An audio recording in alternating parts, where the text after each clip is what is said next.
sing this song number 100 from Songs of James. Sivan Kirtan నుంచి 100వ పాట పాడుకుందాం. ప్రభుని స్మరించు, ప్రభుని స్మరించు, ఓ మనసా నా మనసా. ప్రభుని స్మరించు, ప్రభుని స్మరించు, ఓ మనసా నా మనసా.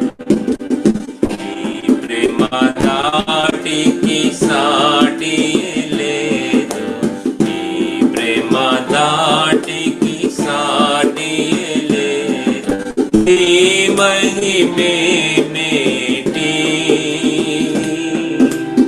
ఈ మహిమే మేటి, ఈ మహిమే మేటి. ప్రభుని స్మరించు, ప్రభుని స్మరించు, ఓ మనసా నా మనసా. ప్రభుని స్మరించు, ప్రభుని స్మరించు, ఓ మనసా నా మనసా. ప్రభుని శరణ గతులగువారు, ప్రభుని శరణ గతులగువారు విడుదల పొందెదరు, విడుదల నొందెదరు, విడుదల నొందెదరు. ప్రభుని స్మరించు, ప్రభుని స్మరించు, ఓ మనసా నా మనసా. ప్రభుని స్మరించు, ప్రభుని స్మరించు, ఓ మనసా నా మనసా. పాపుల కొరకై సిలువను మోసి, పాపుల కొరకై సిలువను మోసి, ప్రాణం విడెయిలలో, ప్రాణం విడెయిలలో, ప్రాణం విడెయిలలో. ప్రభుని స్మరించు, ప్రభుని స్మరించు, ఓ మనసా నా మనసా. ప్రభుని స్మరించు, ప్రభుని స్మరించు, ఓ మనసా నా మనసా. మా ప్రభువా మా మరణాలిచి, మా ప్రభువా మా మరణాలిచి, మీ జ్ఞానమేమో, మీ జ్ఞానమేమో, మీ జ్ఞానమేమో. ప్రభుని స్మరించు, ప్రభుని స్మరించు, ఓ మనసా నా మనసా. ప్రభుని స్మరించు, ప్రభుని స్మరించు, ఓ మనసా నా మనసా.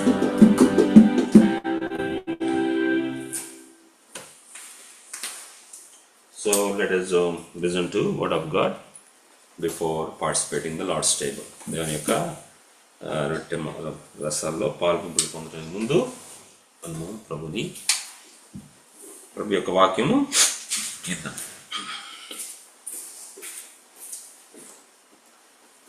So here we can see that keep there the same one, Diego. So we are discussing about the offerings, sacrifices. So first one we saw that burnt sacrifice. We know that how this tabernacle, how that set up inner court, outer court, inner court, and a holy place, most holy place, that how they are, that we discussed them. మనము వాటి గురించి ఆలోచించాము.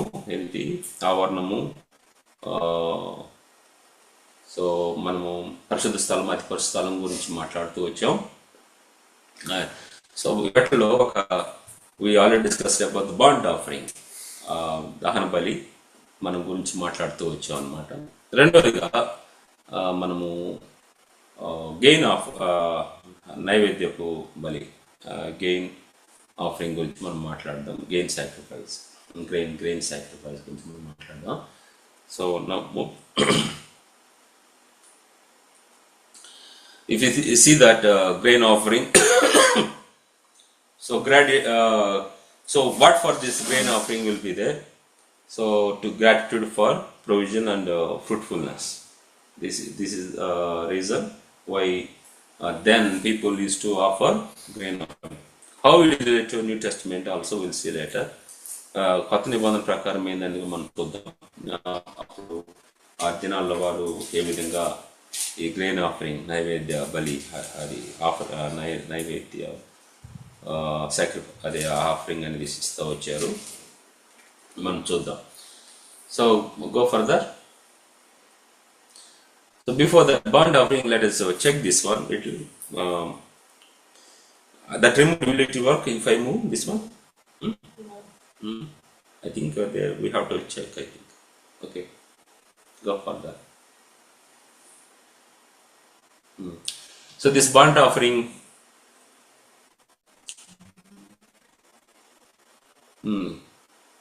so already we discussed last week about water, how the water, which is the word of God, used to cleanse our sins, how we deliver from the sin, how we wash from the sin. That is scriptures, that is word of God. It's nothing but word of God that we discussed. So Jesus Christ, if you see that, this also we said, held nothing back. Jesus, when we were thinking about burnt offering, దహన బలి గురించి మనం మాట్లాడుతున్నప్పుడు ప్రభువారు మన కొరకు ఏ విధంగా ఆయన శిలువలో మరణించాడు, తాను ఏ విధంగా అర్పించుకున్నాడు, ఏది కూడా మనకు తన కోసం ఉంచుకోకుండా అన్ని కూడా మనకు అనుగ్రహించాడు. According to the epistle of the Paul the apostle to Ephesians chapter 5 verse 2, ఎఫెసీయులకు రాసిన పత్రిక 5వ అధ్యాయం 2వ వచనంలో, held nothing back, obeyed perfectly, surrendered fully to the Father. ఆయన కోసం ఏది ఉంచుకోలేదు, ఆయన దేవుని యొక్క మాటకి విధేయత చూపాడు. తర్వాత ఆయన ఏది దేవుడు చెప్పాడు దానికి దాని ప్రకారం ఉన్నట్టుగా మనము చూసామన్నమాట. తర్వాత చూడండి. సో అంతకుముందు మనము ఇది కూడా డిస్కస్ చేసుకున్నాం. ఏంటంటే ఈ బలులు అనేది పాత నిబంధన ప్రకారము మాటికి వారు ఇచ్చిస్తూ ఉండేవారు అనమాట. అయితే ప్రభు బలి ద్వారా అది అంతటి కూడా ఒక్కసారి ఆఫ్ చేయబడింది అనమాట. రిపీట్ గా బలు అర్పించాల్సినటువంటి అవసరం లేదు. ఒకే బలి ద్వారా, ప్రభు యొక్క ఆ బలి ద్వారా, ఆయన ఒక సాక్రిఫైస్ ద్వారా, త్యాగం ద్వారా వాటికన్నిటికీ ముగింపు పలికింది అనమాట.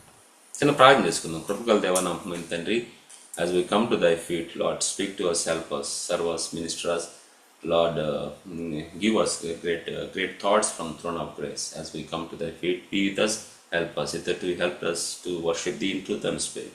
Pray in the name of Lord and Savior Jesus Christ. Amen. Amen.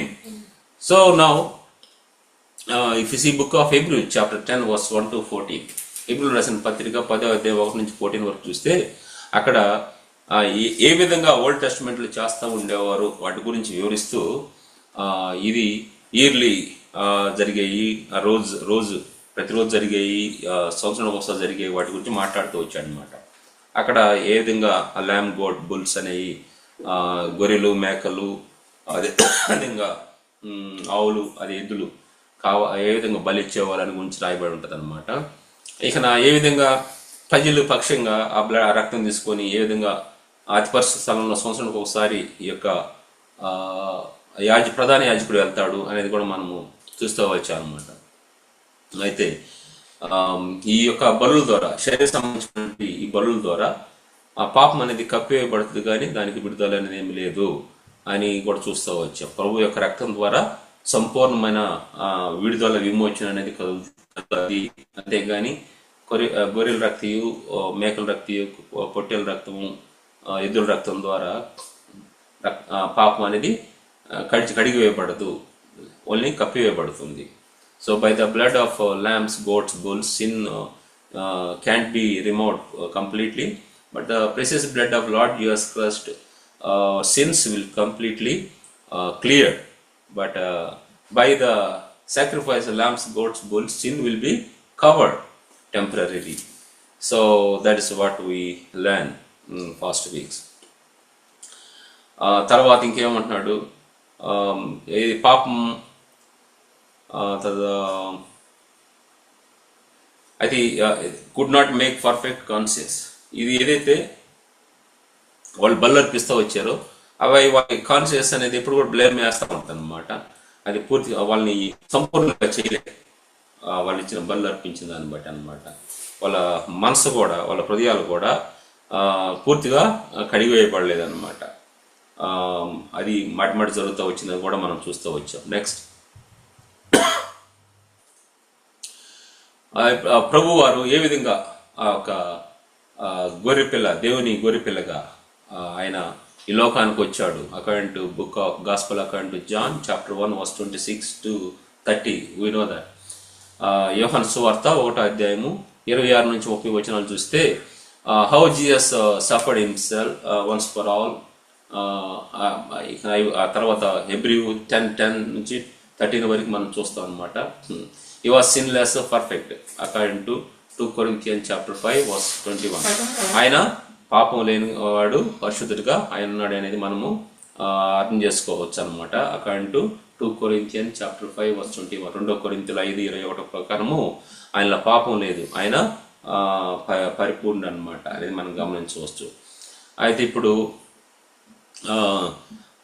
తర్వాత అక్కడ చూస్తే ఏ విధంగా ప్రభు తన book of Hebrew chapter 10 verse 12 ప్రకారము ఏ విధంగా ఆయన తండ్రి యొక్క కుడిపార్శ్వన కూర్చున్నాడు, ఏ విధంగా తను ఆ యొక్క పనిని ముగించాడు అనేది మనము అర్థం చేసుకోవచ్చు అనమాట.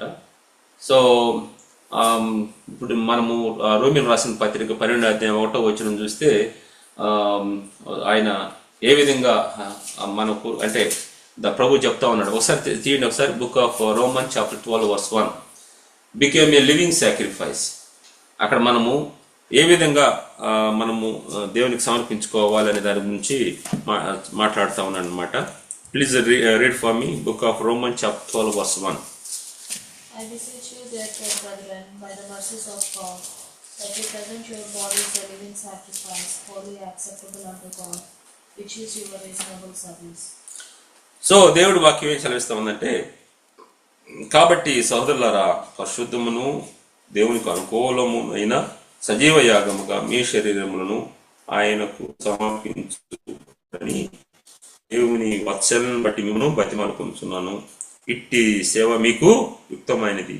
Is talking about reasonable service. Word of God is talking about reasonable service, యుక్తమైనది.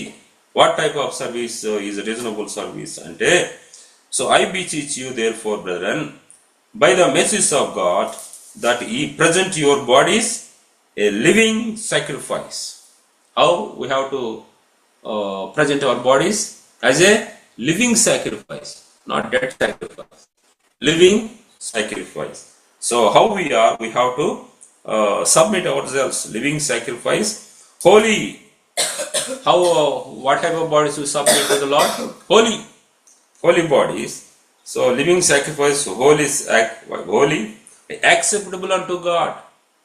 So in according to Old Testament procedure, every animal should bring to the priest prior to be slaughtered, prior to sacrificed.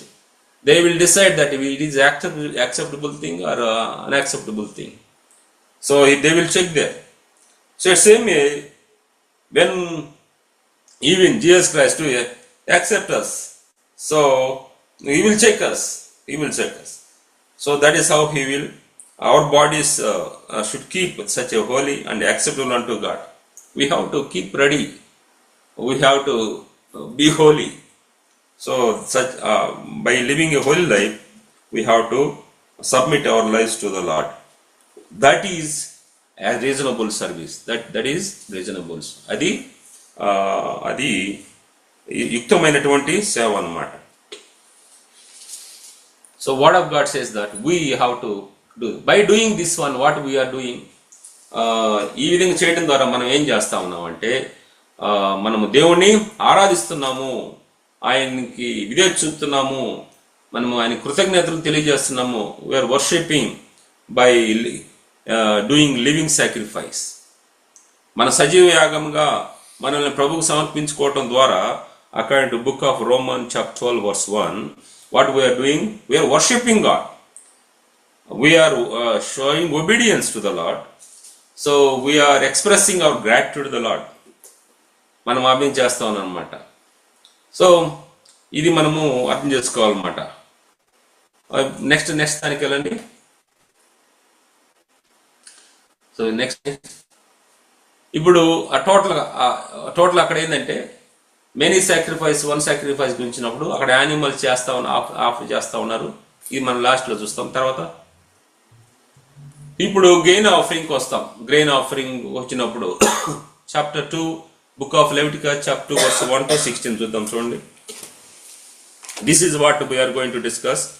ఇది మనము దీని మీద మాట్లాడాలని ఆశపడుతుంటున్నాను.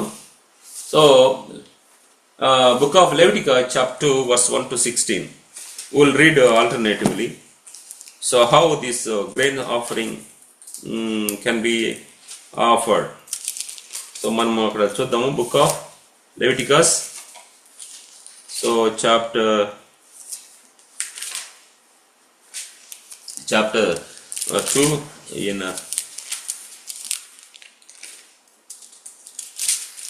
chapter 2 verse 1 to 16 we will read.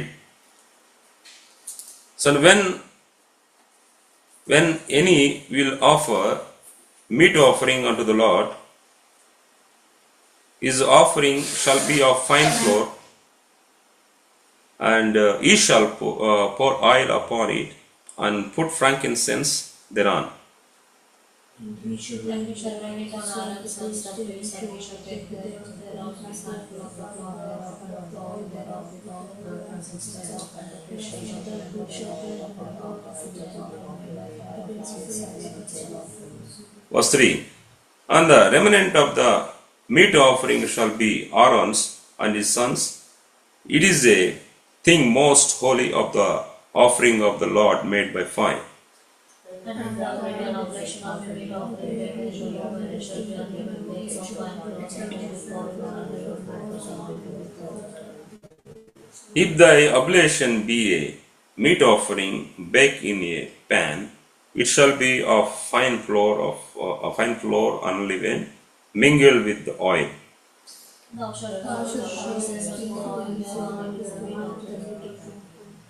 And if thy oblation be a meat offering baked in the fried pan, it shall be made of fine flour with oil.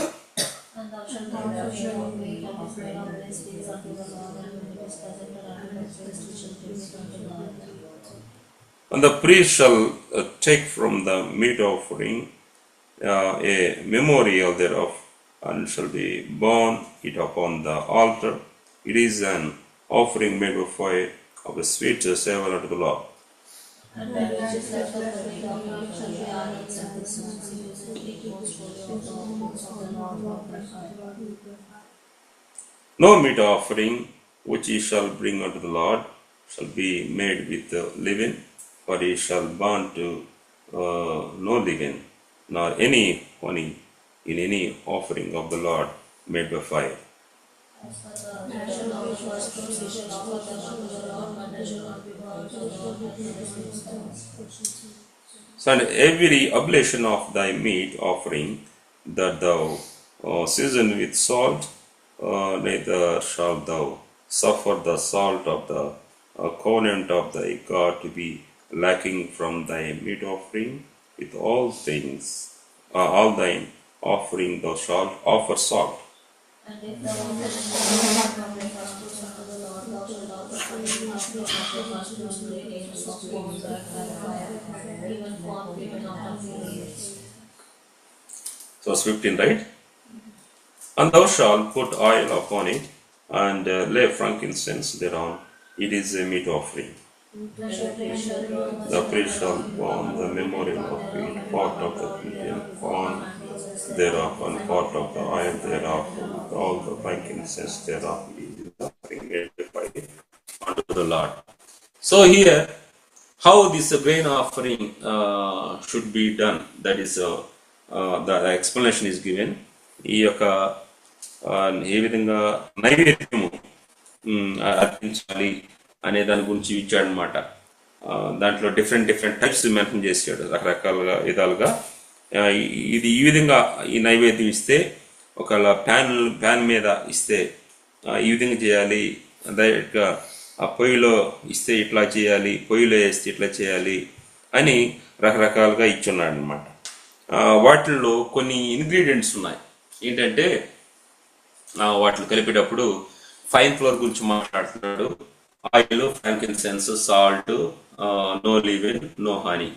So ఇది అక్కడ అంటే when you are doing grain offering, when you are offering grain offering, so these are the things should be there.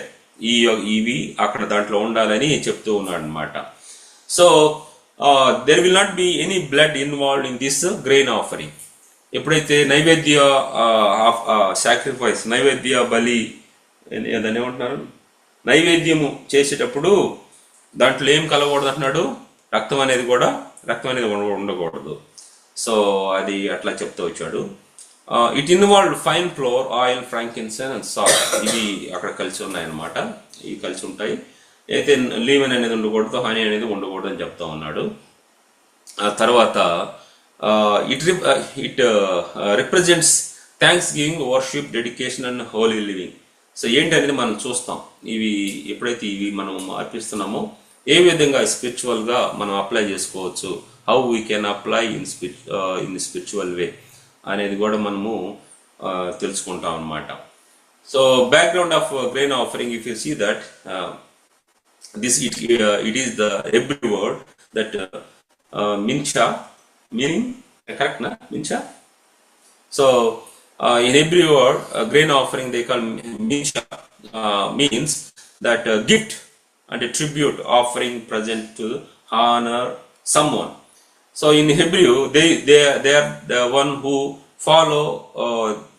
follow this custom. So when they are giving some gifts to others, giving some tributes, offering some presentation to honor somebody, means they will call this one mincha, that is a grain offering. So their grain offering was often offered together with burnt offering. Sometimes they will do both together sometimes. So as an act of gratitude and dedication to God. This is how grain offering will be done. So now there are the various ingredients are involving in the offering of grain offering. So what is that? Fine flour. Now today we will discuss about fine flour. Fine flour ni ఏమంటున్నాడు అక్కడ, plain floor ని ఏముంది అక్కడ చూడండి ఒకసారి fine flour గురించి. Okay, next so will discuss about fine flour గురించి మనం మాట్లాడినప్పుడు, fine flour shows that spiritually purity and perfection. Fine ఫ్లోర్ని ఎట్లా చేస్తారు అనేది మనం చూస్తే, ఇప్పుడు గ్రెయిన్ ఎప్పుడైతే when they get grain from the field, so they do some process.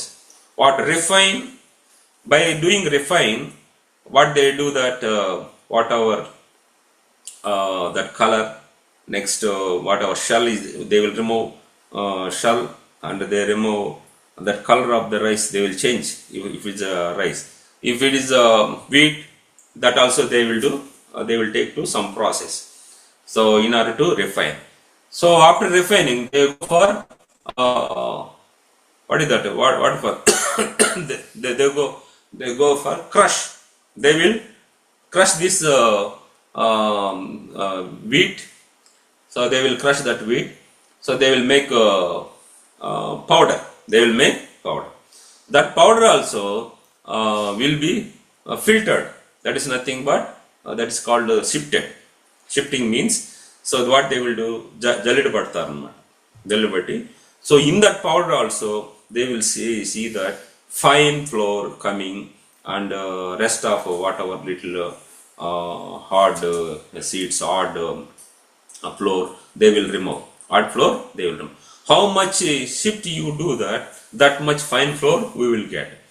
When we were small, we used to see that in one jallida, oka jallidlo one filter లో ఏముంటాయి, రకరకాల డిఫరెంట్ గ్రేడ్ ఫిల్టర్స్ ఉంటాయి రౌండ్గా.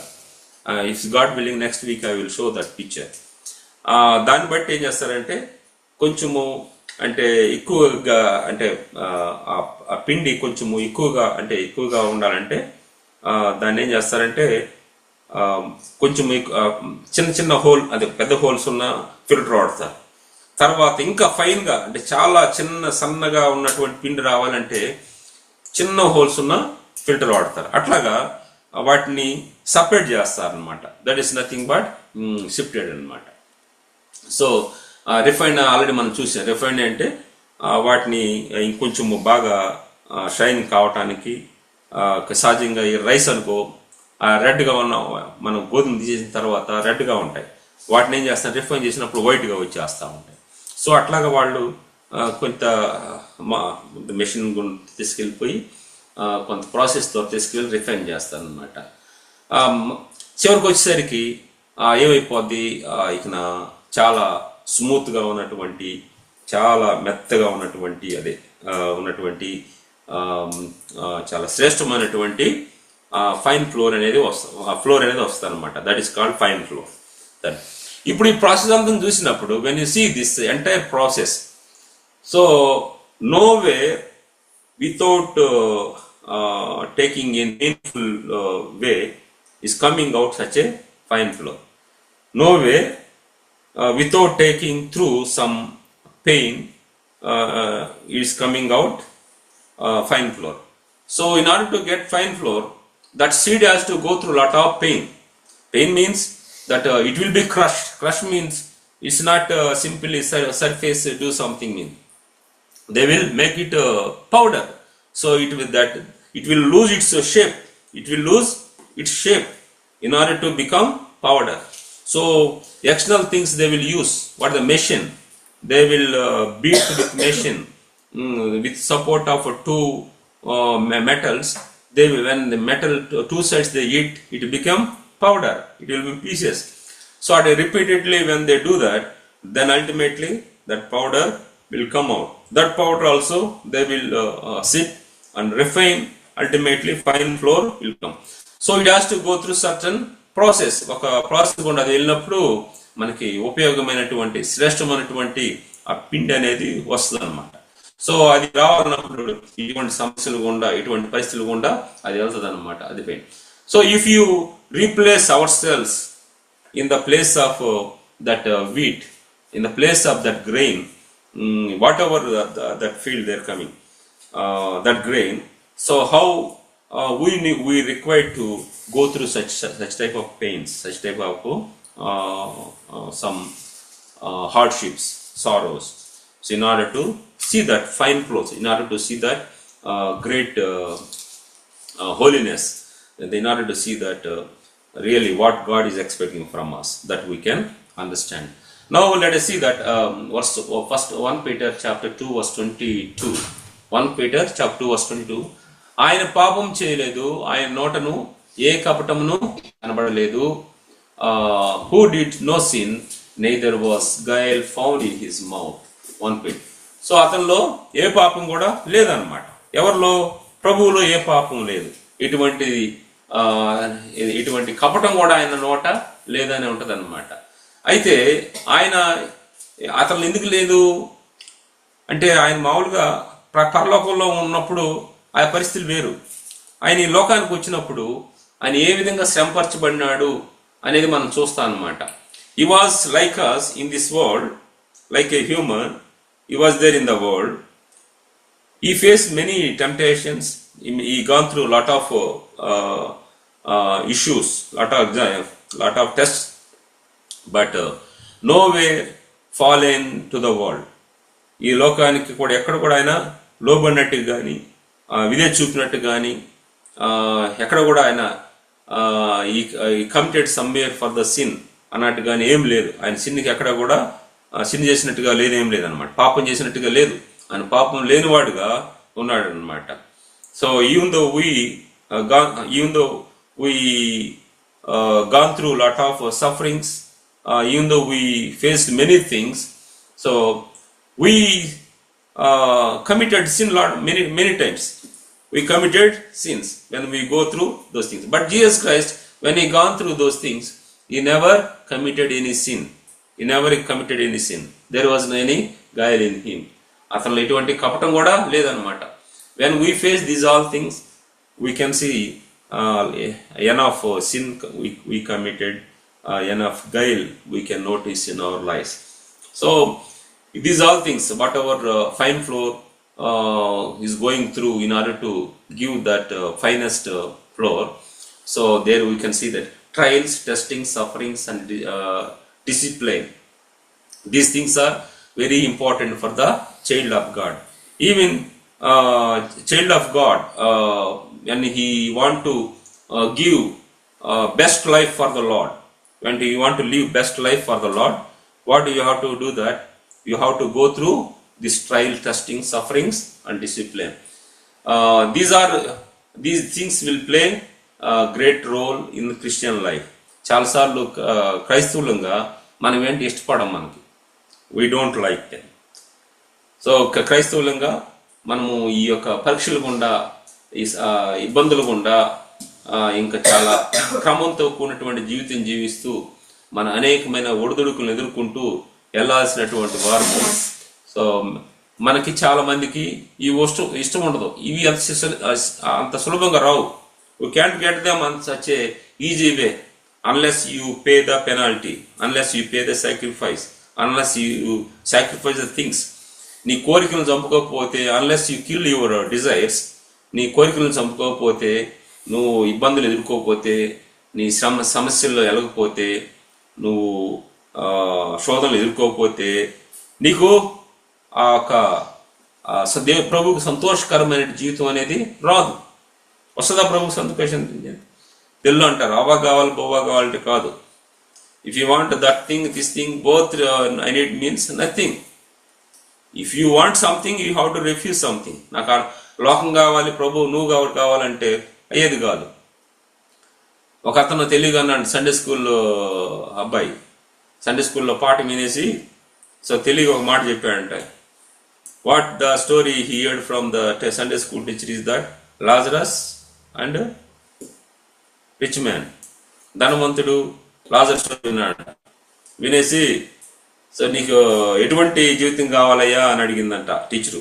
ఎటువంటి జీవితం అంటే, so భూమి మీద ఉన్నప్పుడేమో ధనవంతుడి జీవితం, పరలోకంలోకి వెళ్ళినప్పుడేమో లాజర్ లాంటి జీవితం కావాలన్నమాట. అంటే so as long as I'm on the earth I would like to live as a rich man. ఎందుకంటే అన్నీ వస్తాయి కదా. So when I leave this world and go to heaven, there I need Lazarus life. And Lazarus అక్కడ తండ్రి కుడి పార్శ్వన కూర్చోన్నాడు కదా, Abraham కుడి పార్శ్వన కూర్చొని ఇక్కడ మొరపెడుతున్నాడు. అది అతన్ని సంతోషిస్తుంటే ఈ ధనవంతుడు నరకంలో ఉన్నాడు. ధనవంతుడి ప్లేస్ అక్కడ పోయేసరికి నరకం అయిపోయింది. సో ఈ యొక్క లాజరు ఇక్కడ చాలా కష్టాలు ఎదుర్కొంటున్నాడు, భూమి మీద చాలా బాధలో ఉన్నాడు, ఆరోగ్యం సరిగా లేదు. అయితే ఇతను పరలోకానికి వెళ్ళిపోయిన తర్వాత ఎక్కడున్నాడు అంటే అతను చనిపోయిన తర్వాత ఎక్కడున్నాడు? పరలోకంలో ఉన్నాడు. ఇక్కడ ధనవంతుని సుఖం అనిపిస్తా నరకంలో ఉంటే చనిపోయిన తర్వాత. సో ధనవంతుడేమో అదే లాజరేమో ఇక్కడ కష్టం అనిపిస్తా పరలోకానికి అదే చనిపోయిన తర్వాత అక్కడ పరలోకంలో ఉన్నట్టు చూస్తాం. అట్లా కావాలనంట. ఆ విధంగా క్రైస్తవులు ఆలోచిస్తూ ఉంటారు. That is how Christians are thinking. So we want to have such type of life అని కాదు. ప్రభు లోకంలో మీకు శ్రమ కలుగుతుంది, ధైర్యం తెచ్చుకోండి, నేను లోకాన్ని జయించున్నానని సెలవిచ్చాడు. ఏమన్నాడు? There will be sufferings for you in this world, but be courageous, I have overcome the world. కాబట్టి శ్రమలు అనేది మనకి ఉంటాయన్నమాట. అవి ఉన్నప్పుడు వాటిని మనం ఎట్లా హ్యాండిల్ చేస్తున్నాం, how we are handling the sufferings we are going through. మనము ఎదుర్కొంటున్నటువంటి ఆ సమస్యల్ని, మనం వెళ్తున్నటువంటి ఇబ్బందుల్లో ఏ విధంగా మనం వాటిని మేనేజ్ చేయగలుగుతున్నాం. ప్రభు కూడా అట్లాగా అటువంటి పరిస్థితులు కూడా వెళ్ళినట్టుగా మనం చూస్తాం అనమాట. Let us see that book of Hebrews chapter 5 verse 8 and 9. Read please. Book of Hebrews chapter 5 verse 8 and 9. How Jesus Christ, even though Son of God, even though he is Son of God, he had to go through some painful situations in order to learn few things. That means God is not aware, God is not learn things. Don't think that. God is aware of these all things, but he was having the flesh. So when he was having flesh, he has to overcome many things. So like us, he also tempted. Like us, he also gone through lot of sorrows, lot of pains. So then how he overcome, we can say what he learned out of sufferings. అతనికి ఎదుర్కొన్నటువంటి సమస్యల ద్వారా, అది వెళ్ళేటువంటి బాధ ద్వారా, ఆ ఇబ్బందుల ద్వారా ఏమి నేర్చుకున్నాడు. ఆయన శారీరకంగా ఈ లోకంలో ఉన్నాడు కాబట్టి అప్పుడు మనలాగే ఆయన కూడా అనేకమైన సమస్యలను ఎదుర్కొన్నాడు. ఆయన దేవుని కుమారుడు కదా, కాబట్టి ఆయన నేర్చుకోవటం ఏంది, ఆయన దేవుడు కదా, ఆయన నేర్చుకోవటం ఏంది అనుకోవచ్చు. కానీ ఆయన శరీరంతో ఉన్నాడు కాబట్టి ఈ మనకి తెలియజేయడం కొరకు, మనకి నేర్పించడం కొరకు, సో ఆయన ఆ విధంగా ఆ కష్టాలలో ఆ విధంగా నేర్చుకోవడం అనేది మనం చూస్తాం. So read please book of Hebrews chapter 5 verse 8 and 9. For he would have son that learned to be obedient when he was children, and being made perfect, he became the author of eternal salvation unto all who obey him. So what happened? Verse 5, 8 and 9, I will read in Telugu. ఆయన కుమారుడయుండియు తాను పొందిన శ్రమల వలన విధేయతను నేర్చుకొని. అతను కుమారుడయుండి ఏం నేర్చుకున్నాడంట? తాను పొందిన శ్రమల ద్వారా విధేయత నేర్చుకొనెను. మరి ఆయన సంపూర్ణ సిద్ధి పొందిన వాడై మెల్కీసెదెకు యొక్క క్రమంలో చేరిన ప్రధాన యాజకుడని దేవుని చేత పిలువబడి తనకు విధేయులైన వారందరికీ నిత్య రక్షణ కారకుడాయెను. So verse 8 and 9 English. Though he were a son, yet learned he obedience by the things which he suffered. And being made perfect, he became the author of eternal salvation unto all them that obey him. So now Jesus Christ, through sufferings, what he learned? కష్టాల ద్వారా ఏం నేర్చుకున్నాడు? విధేయత నేర్చుకున్నాడు. So what we should learn being a human, being a weakest vessels on the earth, what we should do? We also should go through sufferings and learn obedience. In our sufferings we should learn obedience. మనము సమస్యలు గుండా వెళ్తున్నప్పుడు whenever we go through suffering we should learn that obedience. మనము సమస్యలు వెళ్తున్నప్పుడు మనము ఏం నేర్చుకోవాలి? విధేయత నేర్చుకోవాలి. ప్రభువా ఎందుకు నాకే ఇచ్చావు ప్రభువా, why you allowed these all things, why not others అనుకోగాక. when God allowed something in your life, in our lives, think that you are in the God's plan. So God wants us to learn obedience. నేనే దేవుని కుమారుడై ఉండి ఈ సమస్యల ద్వారా ఉన్నటువంటి ఇబ్బందుల ద్వారా నేను విధేయత నేర్చుకున్నాను, మీరు కూడా విధేయత నేర్చుకోవాలని దేవుడు ఒక మాదిరి ఉంచాడు అనమాట. ఒక మాదిరి ఉంచాడు అనమాట. We should learn obedience through our sufferings. Jesus also learned. అంత మాత్రమే కాకుండా ఏం చేశాడు? verse 9 he said that, and being made perfect, he became the author of eternal salvation unto all them that obey him. He became author of eternal salvation. ఆయన నిత్య రక్షణ కారకుడు అయ్యాడంట. దేని ద్వారా? ఆ పరిస్థితుల ద్వారా. నిత్య రక్షణకు కారకుడు. ఈ the author of eternal salvation. Though he was that and the being made perfect, he became the author of eternal salvation unto all them that obey him. So ఆయనకు విధేయత చూపడం ద్వారా ఆ నిత్య రక్షణకు మనం కూడా ఏమైపోయాము? నిత్య రక్షణకు మనం కూడా వారసులం అయిపోయినాం. అక్కడ చూస్తాను తెలుగులో ఎక్కడ ఉందంటే, క్రమించిన ప్రధాన యాజకుడు దేవుని చేత పిలువబడి తనకు విధేయులైన వారందరికీ నిత్య రక్షణ కారకుడు ఆయన. So when we obey to the word of God, we become worthy for the eternal salvation. నిత్య రక్షణ మనం కూడా యోగ్యులం అనమాట. మనం విధేయత చూపినప్పుడు ఆయన విధేయత చూపడం ద్వారా, అంటే ఆయన శ్రమలను పెంచిన తర్వాత విధేయత నేర్చుకున్నాడు. ఆయన నిత్య రక్షణకు కారకుడైనాడు. మనం విధేయత చూడటం ద్వారా మనం కూడా ఏం నేర్చుకుంటాము? మనము శ్రమల్లో విధేయత చూపడం ద్వారా, అంటే శ్రమల్లో నిలిచి ఉండటం ద్వారా విధేయత నేర్చుకుంటాము. దేవునికి విధేయత చూపడం ద్వారా నిత్య రక్షణ మనము పొందుతాం అన్నమాట. మనం అది అర్థం చేసుకోవాలి. So we will learn obedience through sufferings, and also by obeying to God, the author of our salvation, we will get that salvation. That means we already got. That is how we got salvation. So if we see that chapter 2 of Hebrew, chapter 2 verse 10, see that Hebrew రాసిన పత్రిక 2వ అధ్యాయం 10వ వచనము. For whom are all things, and for whom are all things, including many sons unto glory, to make the captain of their salvation made perfect in suffering. So ఎవని నిమిత్తము సమస్తమునో, ఎవని వలన సమస్తము కలుగుచునువో, ఆయన అనేకులైన కుమారులను మహిమ తీర్చుండగా వారి రక్షణకర్తను శ్రమ ద్వారా సంపూర్ణంగా చేయుట ఆయనకు. So you can see the captain of salvation. In English it is mentioned that what is that? Captain of salvation. For it became him for whom are all things, and by whom are all things. So in bringing many sons unto glory, to make the captain of salvation perfect through suffering. So he is our captain of salvation. ఇవన్నీ కూడా ఆయన శ్రమ ద్వారా, ఆయన captain of salvation కావటానికి ఎట్లా సాధ్యమైందంటే శ్రమల ద్వారానే సాధ్యమైంది. ఆయన పరిస్థితులు గుండా వెళ్ళటం ద్వారానే సాధ్యమైనట్టుగా మనము గమనించగలుగుతాం అన్నమాట.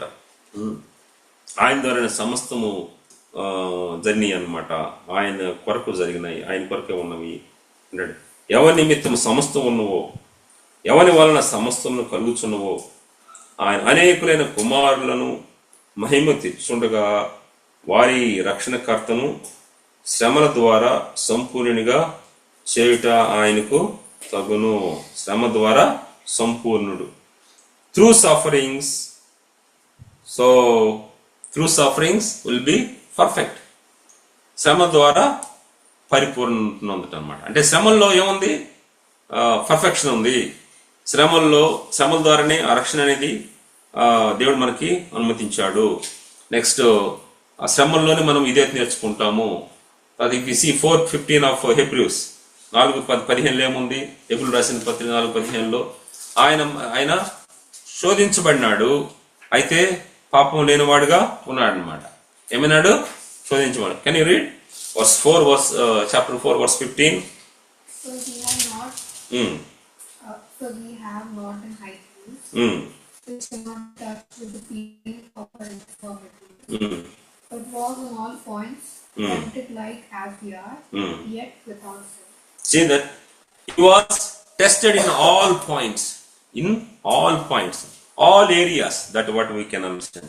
All areas. For when we have not an high priest which can be touched with the feelings of our infirmities, but was in all points tempted like as we are. All points he was tempted. మనం ఎట్లాగా శ్రమ గుండా వెళ్తున్నామో, ఎట్లా బాధలు గుండా వెళ్తున్నామో, ప్రభు నీకు ఇవి లేదులే, నువ్వు ఇటువంటి శ్రమల్లో నువ్వు వెళ్ళలేదు, ఇటువంటి పరిస్థితుల్లో నువ్వు వెళ్ళలేదు అని అనే దానికి అవకాశం లేదు. There is no any chance that to say that Lord you didn't go this way, you didn't face this problem, you didn't face this problem, that problem, this problem. So there is no chance to say to make that such statement by the mankind. మనుషులు ప్రభా మీకు ఇటువంటి పరిస్థితి కూడా వెళ్ళలేదు, నీకు అర్థం కాదు మా బాధ, ఇటువంటి పరిస్థితి కూడా వెళ్ళలేదు, నీకు ఇది తెలీదు అని చెప్పడానికి లేదు. అన్ని విధాలుగా ఆయన శ్రమ అంటే శోధించబడినాడు. ఆల్ పాయింట్స్, అందుకని అక్కడ ఇంగ్లీష్లో ఇటు చాలా మంచిగా చేశాడు. Was in all points tempted like we are. మనం ఎట్లా ఉన్నామో, ఎట్లాగా శ్రమ చేయబడుతున్నామో ఆయన కూడా ఆ విధంగా అన్ని టెంప్ట్ చేయబడ్డాడు. అయితే ఆయన ఏం చేశాడు? పాపం మాత్రం చేయలే. ఎట్ వితౌట్ సిన్, పాపం లేనివాడుగా ఉన్నాడు అనమాట. మనం let us examine before going to participate in Lord's table. దేవుని యొక్క ఈ రొట్టె రసపాత్రలు చేయించడానికి ముందు మనం పరీక్షించుకుందాం. మనం ఏ ఏరియాల్లో పడిపోతా ఉన్నాము, ఏ ఏరియాల్లో మనం తగ్గిపోతున్నాము, ఏరియాల్లో మనము పాపానికి లోబడతా ఉన్నాం, ఇదే చూపుతా ఉన్నాం, మనము జ్ఞాపకం చేసుకుందాం. సో ప్రభు ఆయన తండ్రి ఆయన కుమారుడయ్యుండి ఆయన పొందిన శ్రమల్లో, ఆయన పొందినటువంటి ఆ బాధల్లో, ఆయన ఎదుర్కొన్నటువంటి ఆ శోధనలో పాపం లేనివాడిగా ఏ విధంగా జీవిస్తూ వచ్చాడు, ఏ విధంగా విధేయత చూపుతూ వచ్చాడు మనం ఇప్పుడు దాకా విన్నాం. సో మనం ఎట్లా ఉన్నాం? మన హై ప్రీస్ట్ అతనికి అన్నింటికుండా వెళ్ళినాడు అనమాట. అతనికి ఏదో మన గురించి మనం అనుభవించేది ఆయనకి ఏం తెలియదు అనుకోకండి. ఆయన అన్నింటిలో మనలాగా అన్నింటికుండా వెళ్ళిపోయి అయితే పాపం మాత్రం చేయలేదన్నమాట. హీ వాజ్ వితౌట్ సిన్, పాపం లేనివాడుగా ఉన్నాడు. ఆయనకి ప్రభా you can't understand our feelings అని చెప్పడానికి లేదు. మాకు బాధలు, మా పరిస్థితులు మీకు తెలియదు ప్రభా అని చెప్పడానికి లేదు. అయ్యో హలో ఆగు, మేము అన్నిటికుండా మీకంటే ముందుకు వెళ్ళి ఉన్నాను, అర్థమైందో? నేను అట్లాగ వెళ్ళి ఎటువంటి పాపం లేని వాడికి ఉన్నానని దేవుడు మన కొరకు ఈ సెట్ అండ్ ఎగ్జాంపుల్ అని ఒక మాదిరిగా ఉంచాడు అనమాట. నేను ఈ పరిస్థితి కూడా వెళ్తున్నాను అంటే నేను కూడా వెళ్ళాను, ఇదిగో నేను ఇట్లా వెళ్తున్నాను, నేను కూడా ఆ పరిస్థితి కూడా వెళ్ళాను, అయితే పాపం లేదు అల్టిమేట్ గా అని చెప్తా వచ్చాడు అనమాట. If you see book of Romans chapter 5 verse 3 to 5, what we can learn from our sufferings, we can see that. We saw that what Jesus learned through his sufferings, how he became author of salvation, how he became captain of salvation, how he learned obedience, విధేయత నేర్చుకున్నాడు, ఏ విధంగా ఆయన రక్షణ యొక్క కర్తగా ఉన్నాడు, ఏ విధంగా అతను వేరే విషయాలు నేర్చుకున్నాడు మనం చూసాము. ఇప్పుడే చూస్తే what we can learn, book of Romans chapter 5 verse 3 to 5, if you see that book of Romans, రోమి రాసిన పత్రిక 5వ అధ్యాయం 3 నుంచి 5 వచనాలు చూస్తే, సో మనం ఏం నేర్చుకోగలుగుతాం అనేది చూద్దాము. 3 to chapter 5 verse 3 to read if anyone open, మీరు ఓపెన్ చేస్తే చదవండి. And not only so, but we glory in tribulations also, knowing that tribulations work with patience, and patience experience, and experience hope. And hope maketh not ashamed, because the love of God is shed abroad in our hearts by the Holy Ghost which is given unto us.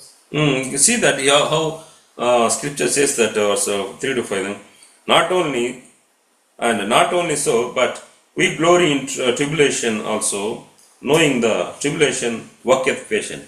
Tribulations, what they are giving? What is the outcome of tribulations? Patience. మనం ఓర్పుని కలిగి చేస్తానమాట. మనము సమస్య కొన్ని వెళ్ళినప్పుడు మనము శ్రమలు ఏం చేస్తాయి? మనలో ఓర్పుని కలుగు చేస్తాయన్నమాట. ఓర్పు. As a Christian we should have patience. Without patience will suffer. So that's why being Christian we have to have patience. మన సఫరింగ్ ఉండి వెళ్తున్నప్పుడు మనము ఈ యొక్క ఓర్పు అని నేర్చుకోవాలన్నమాట. And patience experiences and patience experience and experience hope. Patience ఏం చేస్తుంది? ఎక్స్పీరియన్స్ చేస్తుంది. ఏంటది? హోప్. శ్రమ ఓర్పు పరీక్ష నిరీక్షణ కలిగి చేస్తుంది అనమాట. అక్కడ patience, experience and experience hope.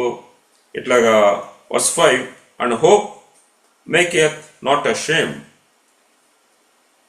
because the law of God is shed abroad in our hearts by the Holy Ghost, which is given unto us. ఏమంటున్నాడంటే ఈ నిరీక్షణ మనల్ని సిగ్గుపరచదు, మనకు అనుగ్రహింపబడిన పరిశుద్ధాత్మ ద్వారా దేవుని ప్రేమ మన హృదయంలో కుమ్మరింపనీయుడి. So through sufferings we can learn patience, right? So we can learn patience. Patience is even we can hope. We will learn hope, how to live life with hope. ఏ విధంగా మనము నిరీక్షణతో కలిగినటువంటి జీవితం జీవించాలి అనేది కూడా మన సఫరింగ్ లో నేర్చుకుంటాం అనమాట. If C book of James chapter 1 verse 2 to 4, see that book of James.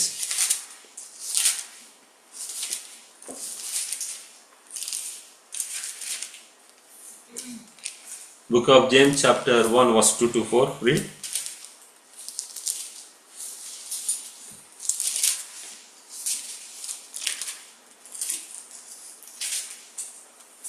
My brethren, count it all joy when you fall into diverse temptations, knowing this, that the trying of your faith worketh patience, but let patience have her perfect work, that you may be perfect and entire, wanting nothing. See that. My brethren, count it all joy when you fall into diverse temptation, knowing that this, the trying of your faith worketh patience. Trying of your faith. నువ్వు నీ విశ్వాసం పరీక్షించబడినప్పుడు ఏమైపోద్ది అంటున్నాడు అక్కడ, మనలో ఓర్పు అనేది వస్తుంది అనమాట. సోదరులారా, మీ విశ్వాసమును పరీక్షగా ఓర్పును పుట్టించును. మన విశ్వాసాన్ని పరీక్ష కలిగిందంటే ఏం కలుస్తుంది? ఓర్పు వస్తుంది అనమాట. అది మనం ఎరుగున్నాం. మీరు నానా విధములైన శోధనలో పడినప్పుడు అది మహానందంగా ఎంచుకోండి. ఎవరైనా ఎంచుకుంటారండి? నానా విధమైన శ్రమల్లో పడినప్పుడు మహానందంగా ఎవరు భావిస్తున్నారు? ఆ భావించడానికి ఇష్టపడతారు అసలు? ఏం బ్రదర్, ఇంత కష్టంలో ఇంత ఇబ్బందులు కూడా వెళ్తుంటే మహానందంగా ఎట్లా భావించాలా అంటారు. కానీ అటువంటి గొప్ప అధికత కావాలంటే భావించాలి. నీకు స్వల్పకాలం ఉండే జీవితం కొరకు మనము కష్టాలు అనుభవించడానికి, స్వల్పకాలం ఉండే ఈ సంతోషం కొరకు మనము ఆ కష్టాలు అనుభవిస్తున్నప్పుడు స్వల్పకాలం ఉండే సంతోషం కొరకు, అల్పకాలం ఉండే ఈ భోగాల కోసం మన కష్టాలు అనిపించడానికి ఇష్టపడం కదా చాలాసార్లు, సంతోషంగా అంతగా. కానీ యుగ యుగాలు ఉండే ఆ యొక్క పరలోకం కొరకు మనం సమస్యలు గుండా వెళ్ళటం వల్ల ఇబ్బంది ఏముంది? యుగ యుగంగా ఉండాలంటే ఇటు గుండా వెళ్ళాలి. అట్లా కాదు, నాకు అట్లా వద్దనంటే స్వల్పకాలం ఉండే దాని కొరకు నువ్వు రాజీ పడి పాపంతో కలిసిపోయి, లోకంతో కలిసిపోయి నువ్వు జీవించావు అనుకో, అప్పుడు నీకు ఆ పరలోకం ఏమి ఉండదు. ఇక్కడ ఉంటే 60 సంవత్సరాలు, 70, 80 సంవత్సరాలు, 90, ఆ తర్వాత 90 సంవత్సరాలు అక్కడ దాకా పెడుతున్నా కూడా ఎన్నో ఇబ్బందులు. సో అట్లాగా జీవితం ముగిస్తాం అన్నమాట. కాబట్టి మనం ఏం చేయాలంటే ఈ శ్రమంలో మనం ఏదైతే శోధనలో పడినప్పుడు అది మహానందంగా భావించుకోవాలి. శోధనలో పడిన మహానందంగా భావించుకోవాలి. మనం సంతోషంగా వెళ్ళిపోతూ ఉండాలి. ప్రభువా, మాకంటే నువ్వు ఎన్నో శ్రమలు అనిపించావయ్యా, మాదేం ఉంది అని మనం ప్రభువుని గొప్ప చేసుకుంటూ వెళ్ళిపోతూ ఉండాలి. మేము వెళ్తున్న ఈ సమస్యలు nothing before you, the problems you had gone through, the sufferings you had gone through, nothing. So అయితే మీరు మా గురించి ఇంతగా శ్రమ అనిపించారు, ఎంత బాధ అనిపించారు అని మాకు వచ్చే ఈ సమస్యలు నథింగ్ అని చెప్పేసి మనము సంతోషంగా ఆనందంగా భావించి ముందుకు వెళ్ళిపోతూ ఉండాలి. ఏం నేర్పిస్తున్నాడు? Whatever God is teaching us through sufferings, so we have to learn and go head. ఏదైతే ప్రభు సమస్యల ద్వారా మనకు నేర్పిస్తూ ఉన్నాడో వాటిని నేర్చుకుంటే మనం ముందుకు వెళ్ళిపోవాలి. అంతేగాని నాకే వచ్చిందా అని అనకూడదు, ఏడవకూడదు, పెద్ద చిన్నదాన్ని పెద్దాన్ని. సో ప్రభుకి వ్యతిరేకంగా గొనుక్కోకూడదు, సనుకోకూడదు. ఎంతకాలం పెడతావు ఇట్లా, ఏంది ఇది అని అనుకోకూడదు. అది ప్రభు మనల్ని ఒకదానికో సిద్ధపరుస్తామని అనమాట, దాన్ని అర్థం చేసుకోవాలన్నమాట. సో అప్పుడు దేవుడు మనల్ని మీలో దేవుడు మనకేది కూడా తక్కువ ఇచ్చాడు, అన్ని కూడా ఆయన సాయానికి ఇచ్చేవాడు అన్నమాట.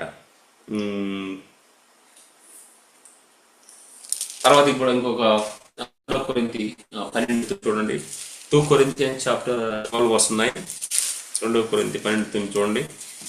2 కొరింథీ 12 చదవండి.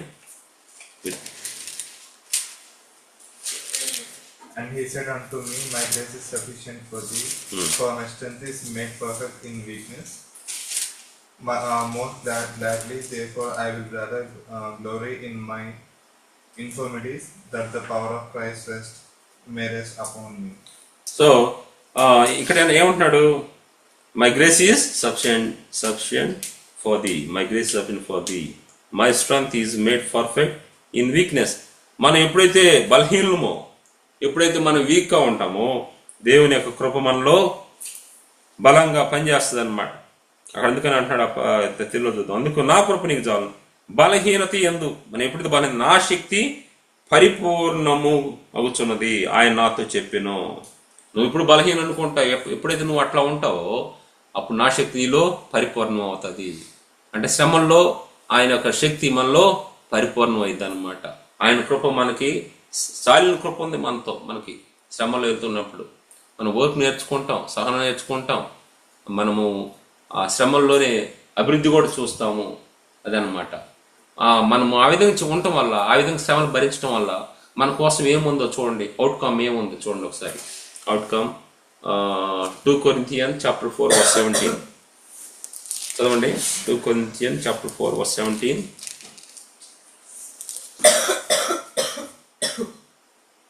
మేము దృశ్యమైన వాటిని చూడక అదృశ్యమైన వాటిని నిదానించి చూస్తున్నాం కనుక క్షణమాత్రం ముందు మా చులకన శ్రమ మా కొరకు అంతకంతకు ఎక్కువగా నిత్యమైన మహిమ భారము కలుగజేస్తున్నది. ఏలయనగా దృశ్యమైన నిత్యములు, అదృశ్యమైనవి నిత్యములు అని చెప్తా ఉన్నాడు. Verse 17, for our light afflictions which is but for a moment worketh for us far more exceeding and eternal weight of glory, while we look not at the thing which are seen, but at the things which are not seen, for the things which are seen.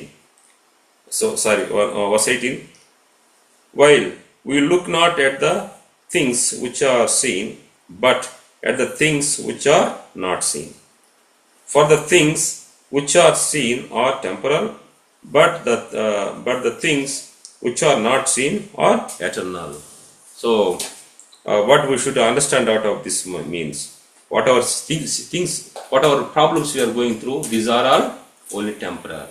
Those all are temporary. That's what we should. But there is a great joy is ahead for us. So, having such a great confidence, we will stand for the Lord in all our sufferings. So God may bless the scriptures. Let us examine ourselves.